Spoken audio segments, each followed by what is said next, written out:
Assalamualaikum warahmatullahi wabarakatuh.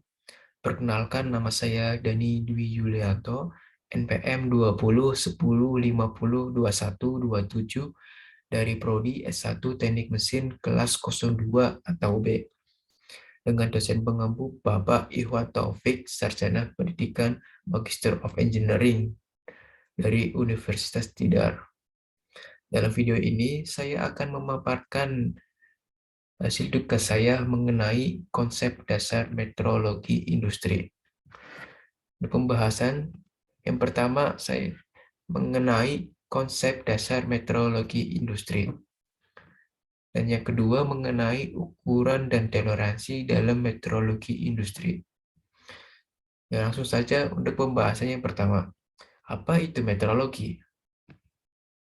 Metrologi atau ilmu pengukuran adalah disiplin ilmu yang mempelajari cara-cara pengukuran, kalibrasi, dan pemastian akurasi di bidang industri, ilmu pengetahuan, dan teknologi.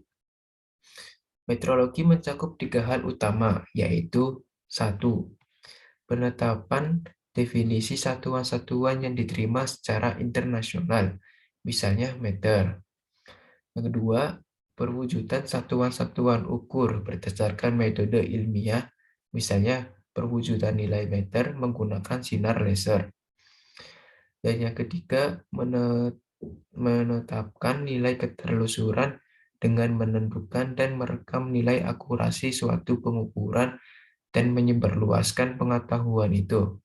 Misalnya, hubungan antara nilai ukur suatu mikrometer ulir di bengkel dan standar panjang di laboratorium standar. Lalu, apa itu metrologi industri? Metrologi industri atau metrologi geometrik adalah ilmu dan teknologi untuk melakukan pengukuran karakteristik geometri dari suatu produk, komponen mesin atau peralatan dengan alat dan cara yang tepat, sehingga hasil pengukurannya dianggap sebagai hasil yang paling mendekati geometri sesungguhnya dari komponen mesin yang bersangkutan. Kemudian tujuan metrologi industri. Mesti kita bertanya, mengapa kita harus mempelajari meteorologi industri? Mempelajari sesuatu tentu saja ada tujuan yang ingin dicapai. Demikian juga dengan mempelajari meteorologi industri.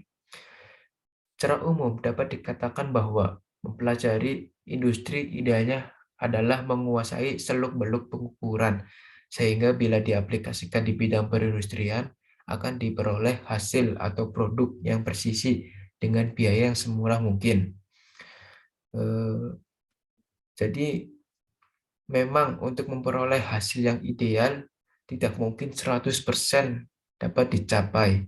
Akan tetapi dengan dikuasai seluk-beluk pengukuran, maka paling tidak sistem kerja industri yang efektif dan efisien bisa terpenuhi. Nah, secara rinci dapat juga dikemukakan di sini bahwa tujuan mempelajari meteorologi industri adalah 1. Dapat mengelola laboratorium pengukuran baik yang ada di industri maupun di bengkel. Yang kedua, dapat menggunakan dan membaca skala alat-alat ukur dengan tepat dan benar.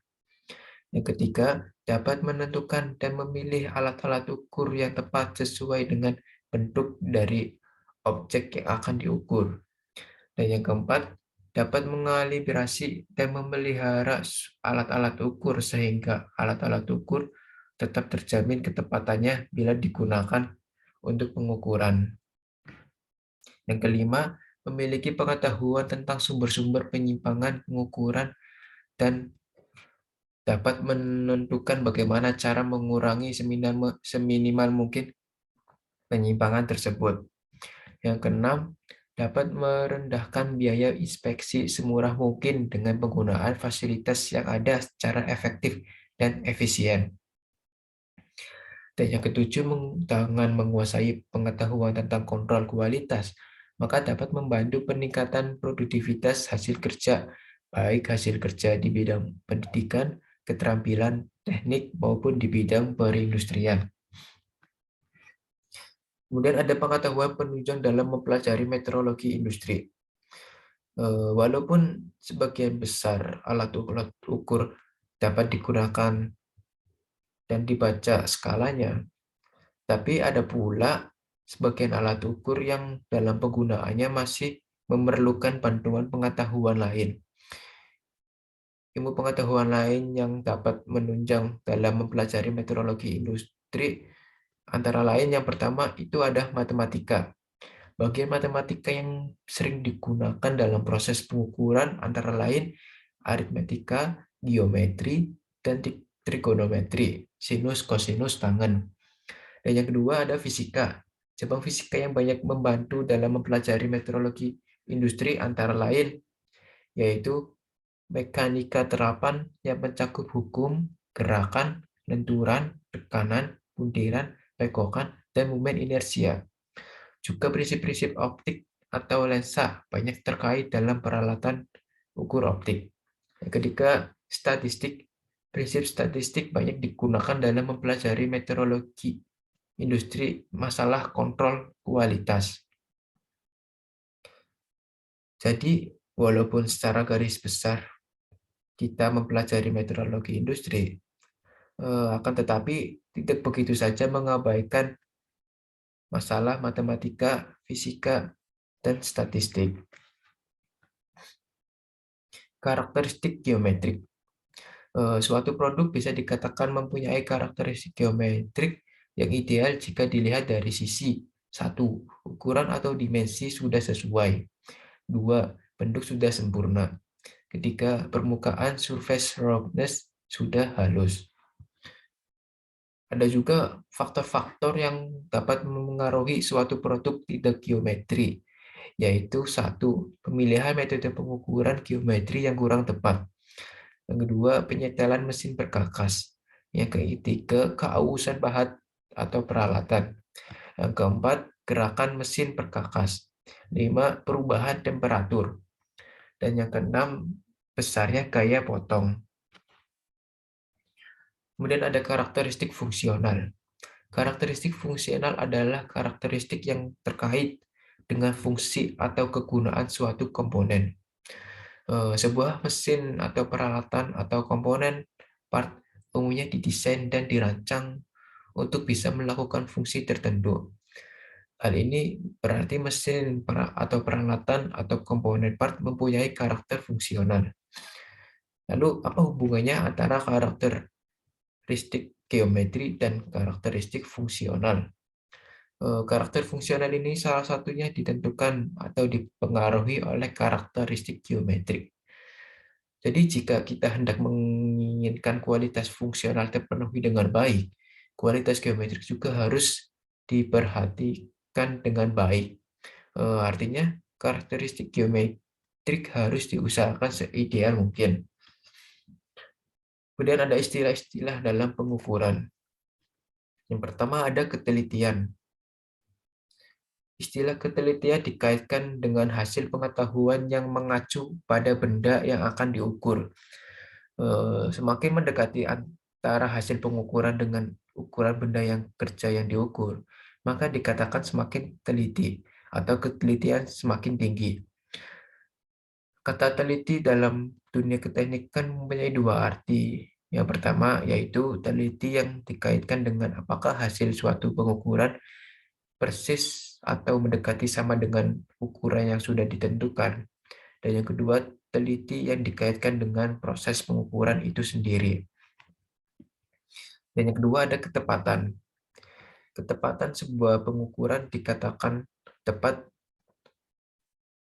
atau presisi jika telah melakukan pengukuran secara berulang atau berkali-kali dan menghasilkan nilai pengukuran yang hampir sama jika dibandingkan dengan nilai rata-rata pengukurannya. Yang ketiga ada ukuran dasar. Ukuran dasar merupakan dimensi atau ukuran nominal dari suatu objek ukur yang secara teoritis dianggap tidak mempunyai harga batas atau toleransi. Walaupun harga sebenarnya dari suatu objek ukur tidak pernah diketahui, namun secara teoritis ukuran dasar tersebut di atas dianggap sebagai ukuran yang paling tepat. Dalam gambar teknik, akan nampak jelas di mana letak dari ukuran dasar tersebut yang biasanya dinyatakan dalam bentuk bilangan bulat. Yang keempat ada harga batas. Harga batas adalah ukuran atau dimensi maksimum dan minimum yang diizinkan dari suatu komponen di atas dan di bawah ukuran besar, basic size. Pada pembahasan mengenai statistik dalam meteorologi, harga batas ini akan dibagi menjadi dua, yaitu harga batas atas dan harga batas bawah. Dan yang kelima ada kelonggaran. Kelonggaran merupakan perbedaan ukuran antara pasangan suatu komponen dengan komponen lain, di mana ukuran terbesar dari salah satu komponen adalah lebih kecil daripada ukuran terkecil dari komponen yang lain. Contohnya, yang paling jelas, misalnya pasangan antara poros dan lubang. Kelonggaran yang akan terjadi pada pasangan poros dan lubang tersebut apabila dimensi terluar dari poros lebih kecil daripada dimensi terdalam dari lubang. Sistem dan standar pengukuran. Yang pertama ada sistem metrik atau metric system. Keuntungan menggunakan sistem metrik yang pertama, konvensinya lebih mudah, perhitungan juga lebih mudah, dan cepat karena berdasarkan kelipatan 10 dan terminologinya lebih mudah dipelajari. Yang kedua, dunia perdagangan dari negara-negara industri sebagian besar menggunakan sistem metrik, sehingga hal ini memungkinkan terjadinya hubungan kerjasama antara industri satu dengan yang lainnya, karena sistem pengukurannya digunakan sama. Yang kedua ada sistem inci atau English system. Sistem inci secara garis besar berlandaskan pada suatu inci, pound, dan detik sebagai dasar satuan panjang, massa, dan waktu. Kemudian berkembang pula satuan-satuan lain misalnya yard, mil, ounce, gallon, feet, barrel, dan sebagainya. Pada umumnya sistem inci yang digunakan di Inggris atau British Standard dan di Amerika National Bureau of Standard adalah tidak jauh berbeda. Hanya pada hal-hal tertentu ada sedikit perbedaannya. Toleransi. Toleransi merupakan perbedaan ukuran dari kedua harga batas yang diizinkan sehingga dari perbedaan ukuran ini dapat diketahui di mana ukuran dari komponen-komponen yang dibuat itu terletak. Besarnya toleransi merupakan selisih dari ukuran maksimum dan ukuran minimum. Jadi dari benda yang berbentuk poros mempunyai toleransi dan dari benda yang berbentuk lubang juga mempunyai toleransi. Yang besarnya toleransi dari kedua benda tersebut tidak selalu sama. Ada juga cara penulisan toleransi. Pertama, penulisan toleransi dengan mencantumkan ukuran maksimum batas ukur atas dan minimum batas ukur bawah secara langsung. Jadi pada gambar ini, ukuran maksimumnya adalah 30,1 dan ukuran minimumnya adalah 29,9. Yang kedua, penulisan toleransi dengan mencantumkan ukuran dasar dan harga-harga penyimpangannya. Penyimpangan atas ditulis di atas penyimpangan bawah, berlaku untuk poros dan lubang. Dalam gambar ini penyimpangannya yaitu plus 0,1 dan min 0,1. Kemudian ada 0 dan min 0,01. Gambar ketiga dan 0,01 dan minus 0,04. Dan yang ketiga ada penulisan toleransi, di mana besarnya toleransi terletak simetri terhadap ukuran dasar. Penyimpangannya didahului dengan tanda plus minus. Dan kembali ini penyimpangannya plus minus 0,01. Kemudian yang kelima ada penulisan toleransi menggunakan standar ISO 45G7 di sini artinya suatu poros dengan ukuran dasar 45 mm, posisi daerah toleransi atau penyimpangan terhadap ukuran dasar mengikuti aturan kode huruf G, Besarnya harga toleransinya mengikuti aturan kode angka 7. Kemudian ada suaian atau fit. Suaian adalah keadaan atau hubungan yang terjadi pada dua komponen yang disatukan atau dirakit yang disebabkan karena adanya perbedaan ukuran antara kedua komponen sebelum kedua komponen tersebut disatukan. Disinilah nanti timbul pasangan yang longgar atau yang sulit untuk dipasangkan. Ada tiga suaian yang terjadi bila dua komponen disatukan, yaitu satu, suaian longgar. Suaian longgar ini adalah suaian yang selalu akan menghasilkan kelonggaran atau clearance. Artinya, bila dua buah komponen disatukan, maka akan timbul pelonggaran, baik sebelum maupun sesudah dipasangkan. Hal ini terjadi karena daerah toleransi lubang selalu terletak di atas daerah toleransi poros. Dan yang kedua ada suaian pas atau transition fit. Suaian pas ini adalah suaian yang dapat menghasilkan kelonggaran atau kesesakan atau kerapatan. Hal ini terjadi karena daerah toleransi lubang dan daerah toleransi poros saling menutup. Yang ketiga ada suaian paksa atau interface fit. Suaian paksa adalah suaian yang akan selalu menghasilkan kerapatan atau kesesakan. Artinya sebelum atau sesudah dua komponen dipasangkan akan timbul kesesakan atau kerapatan.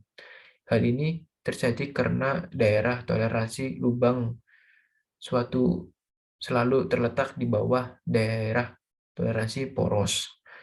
Dari ketiga suaian yang disebutkan di atas, maka dapat disimpulkan bahwa untuk satu macam suaian dapat dibuat berbagai macam kombinasi.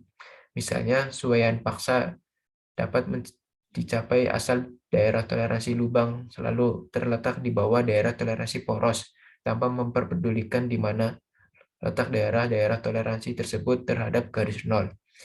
Untuk membatasi adanya berbagai macam kombinasi ini, maka ISO telah mencantumkan dua macam sistem suaian yang bisa digunakan, yaitu satu sistem satuan lubang atau whole basis system.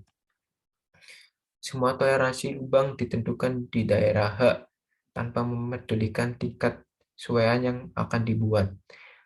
Mengenai jenis penempatan dapat dibuat dengan jalan mengubah-ubah ukuran diameter porosnya. Pembuatannya dengan cara ukuran batas terkecil dari lubang dibuat sama dengan ukuran nominal, tidak boleh menyimpang lebih kecil lagi. Dan yang kedua ada sistem satuan poros. Semua toleransi poros ditentukan di daerah H juga tanpa memperdulikan tingkatan suaian yang dibuat. Untuk mendapatkan jenis penempatan dapat dibuat dengan jalan mengubah-ubah ukuran diameter lubangnya. Pembuatannya dengan cara ukuran batas terbesar dari poros dibuat sama dengan ukuran nominal. Tidak boleh menyimpang lebih besar lagi. Demikian presentasi yang dapat saya sampaikan. Kurang lebihnya mohon maaf bila ada kesalahan. Wabillahi taufiq wal hidayah. Wassalamualaikum warahmatullahi wabarakatuh.